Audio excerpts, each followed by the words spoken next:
Okay mga kanoisy, next video. Po. Si David Grabe no. Hinahanap na. So, well, marami talaga maghahanap sa babaeng tumin kasi Korean girl nga, di ba? So, naghahanap din ba kayo? hanap ka rin eh. Korean girl tanggap na tanggap si Kuya David, at Kalinga Prab Nako. napasigaw siya sa sinabi ni Korean girl. So, ayun. Kumusta mga kanoisy? Welcome back sa ating YouTube channel, Pinoisy. So, ngayong araw, syempre, again, another update naman tayo patungkol sa mga kalingaps. Pero iba to men about ito kay Korean girl at kay David. So, itong si Korean girl, ngayon ko lang siya nakita, no? So, yan, panonoorin natin ngayon. Meron pa magat na galingap. Grabe, Kalinga Prab napasigaw sa sinabi ni Korean girl. Kalinga Prab latest vlog today. So, ano kayang sinabi ni Korean girl, man? Bakit napasigaw si Kalinga Prab? So, yan, panonoorin natin. Again, mula kay Kalinga Vlog. So, yun, supportahan nyo yan. Tapos, syempre, support nyo rin Mr. Kalinga Prab at Kuya David Vlogs. Ano. So, kung gusto nyo naman ng mga ganitong reaction video may kasama kayo manood, huwag nyo na rin kalimutan supportahan yung YouTube channel natin. Nice. So, di na natin ito patatagalin pa, baka agawin pa ng China. Again, ang title ng video ito, grabe Kalinga Prab na pasigaw sa sinabi ni Korean girl. Kalinga Prab latest vlog today. So, like, comment, share, subscribe. Start. Korean girl tanggap si Kuya David? Question mark. Hanap sa'yo. Ano? Salamat po. Si David Grabe, no? Hinahanap na. So, well, marami talaga maghahanap sa babaeng tumin kasi Korean girl nga, di ba? So, naghahanap din ba kayo? Hanap ka rin eh. Korean girl tanggap na tanggap si Kuya David, at Kalinga Prab Nako. napasigaw siya sa sinabi ni Korean girl. Napasigaw sa kilig ba yan? Tuloy. Mapagpalang araw po sa inyong lahat mga kalingap. At sana ay hindi nyo rin po makalimutan na mag-like sa video na ito. Yun, like At sa marami video. pong salamat palagi sa Team Kalingap lalo na po kay Kuya Val Santos at Kalinga Prab. Yun. Ang bagong benepisyari ng Team Kalingap sa ngayon ay isa na rito ay si Korean girl na tinatawag dahil na rin sa kanyang mukha na para talaga siyang isang Koreana. Tama. Iba din talaga yung beauty niya. Hindi siya typical na Filipina lang talaga. Ano. Yung sa mata niya din. Okay. Maganda, maganda. Mga Kalingap. At makikita natin sa kanila na deserve din po talagang matulungan ang kanilang pamilya. Dahil bukod sa mahirap sila ay marami pa silang magkakapatid.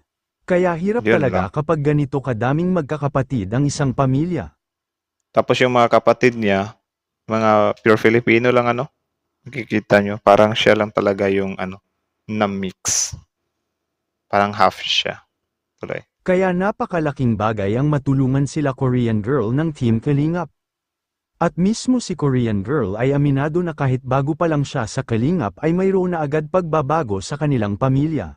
Nako. Lalo na ay mayroon na rin mga nag-sponsor kay Korean girl mga Kalingap. At isa ring nakakahanga kay Korean girl kahit na mahirap sila ay napakamasayahin niya at laging positibo ang kanyang pananaw sa buhay. Kaya nga no, sa intro pa lang yung nakikita talaga natin na grabe yung energy niya, men. Energetic na tao din ah. At isa pang napakahalagang natutunan ni Korean girl ay napakalaki ang kanyang pagtitiwala sa Panginoon. At Nice. bagay Tama na yun. napakaganda nito sa ating mga tao mga kalingap. At talagang napakasayahin talaga ni Korean girl at ang nakakabilib din sa kanya ay sanay na sanay siya sa mga gawaing bahay. At nang Sana tanungin nga siya ni Ako hindi ako sanay eh. Kalinga Prab kung okay lang ba sa kanya kung halimbawa si Kuya David ang ibibigay ng Panginoon sa kanya ay dito ay talagang tanggap niya ito. At alam na So yun, ang nagiging sisti kasi dito, si Kuya David ay naiwan nga siya sa area no kasi parang nag-back out si Joy. So yun, kapag ka nabigyan ng chance na sila ni Korean girl, I think magiging malakas din sila, men. Kasi dati si Kalingap Edo, dati naman siyang na-pair kay Erica, no? Tapos napunta siya kay Beyonce. Na-maintain niya pa rin yung lakas ng love team or yun nga, love team nila. So ito, si Kuya David, kapag ka ipipair to kay Korean girl nako. Bagyo, men. Babagyo talaga, men. Like, babagyo ang suporta sa sobrang lakas pa. naman natin na ang tanong ni Kalinga Prab na yun ay kumbaga sinusubok lang siguro si Korea girl mga Kalingap. Tama. Dahil na rin si Kuya David ay parang nasaktan ng kanyang puso sa mga nangyayari ang wika pa ni Kalingap Rab mga Kalingap. Nako. At isa ring nakakapansin kay Korean Girl na wala talaga siyang kaarte-arte at napaka-natural na sa kanya ang kanyang ugali.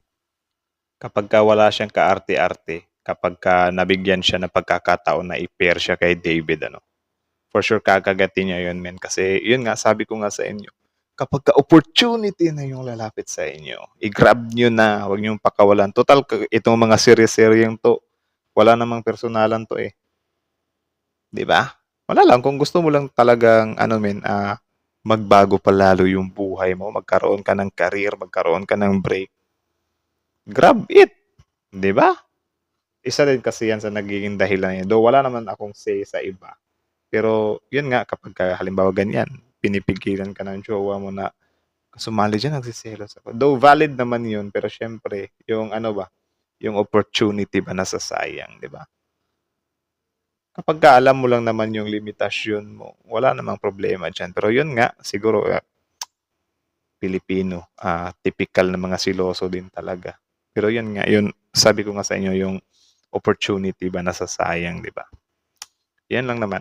Wala naman akong say na, kumbaga parang advice lang ba? Advice ba yun?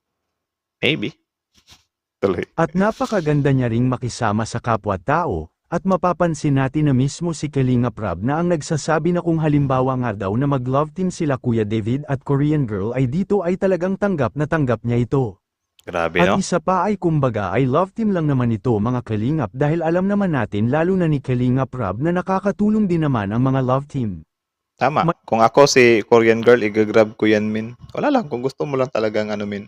Tapos bonus na lang talaga, na mag-click kayo, magkatuluyan kayo outside the area. Gayong, kung single ka din naman, so walang problema. Siguro yung mga may jowa na, wala din talaga tayong magagawa doon kasi, yun, decision din naman nila yun. But, halimbawa ganyan, single ka, tapos wala naman. Diba? Parang acting workshop lang din yan, min.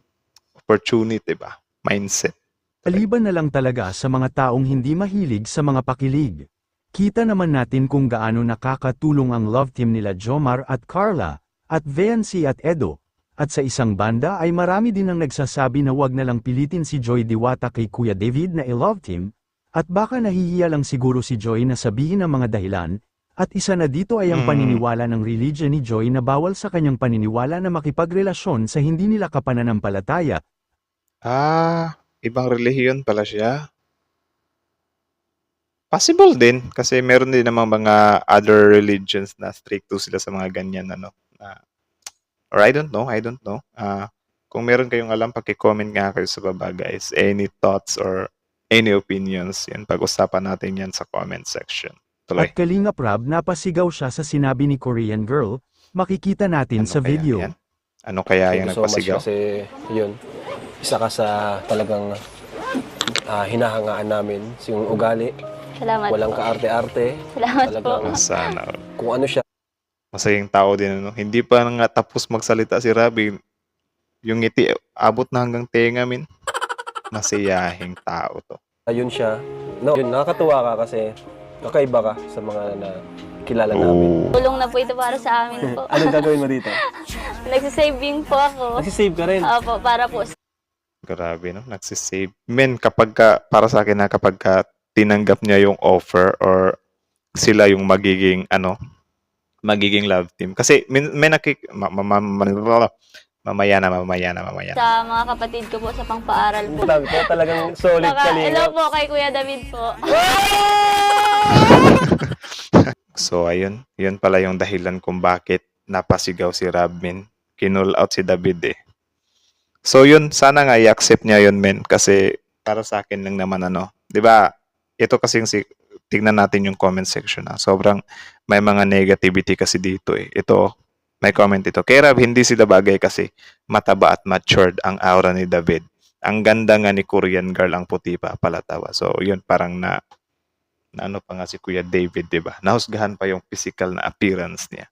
Pero para sa akin, men, wala namang problema yung ganun. Sabihin na natin na mahina sa paghatak ng view si David kasi nga, yun, hindi siya typical ng mga tao na, halimbawa ganyan, Prince Charming talaga na full charm talaga, no? Pero men, kapag i-pair up mo siya kay Korean girl, nako, di ko ma-imagine kung gaano kalakas ang love team na yan, men. Di ba? Di naman sa pangano, pero sometimes kasi kapag yung lalaki ipini-pair up siya sa diwata or sa isang maganda din, nagiging ano ba, ang tao kasi parang na ano sila, men, tawag dyan, mas nahuhook sila. Like for example na lang yung kay Wamos at kay Antoinette, di ba?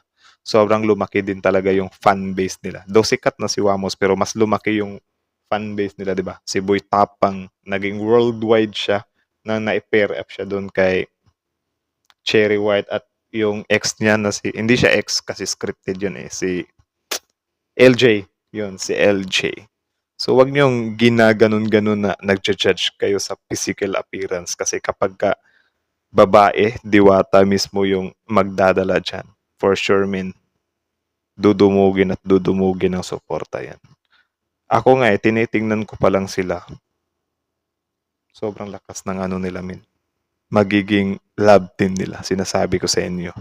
Kapag nag-on sila. Di ba? Grabe, hindi pa nga sila gumawa ng serye. Meron ng basher eh. Well, di din naman natin maiiwasan yan kasi meron din talaga mga ganyang tao, no? Mga perspective lang din nila yung mga iniisip nila. Hindi nila iniisip kung ano talaga yung outcome. Pero para sa akin, sobrang solid ng outcome na yan, men, kapag natuloy yan. Pero I think, doon sila papunta eh. Kasi yung the way pag call out, kinall out ni Kalingap, kinall out siya na Kuya David Salam. Parang may bagong mabubuo, men. So, baka nga mag-first, mag-second, mag-third, or di din natin alam, di ba? So, yan yung aabangan pa natin. So, kayo, ano masasabi nyo dito? Comment down below. Usapan natin yun sa comment section. So, yun, Kalingap Vlog, support nyo yan. Tapos, yun, Kalingap Rab, support nyo rin. Val Santos Matubang, Ate Edna Vlogs, at sa mga bumubo ng Kalingap. Subscribe nyo rin yan. Tapos, syempre, bago nyo iwan yung channel natin, huwag nyo na rin kalimutang supportahan yung YouTube channel natin. Nice. So, yun lang naman, guys. Again, comment down below. Tapos yun, pag-usapan natin yan sa comment section. So, like, comment, share, subscribe. Thank you so much for watching. Out.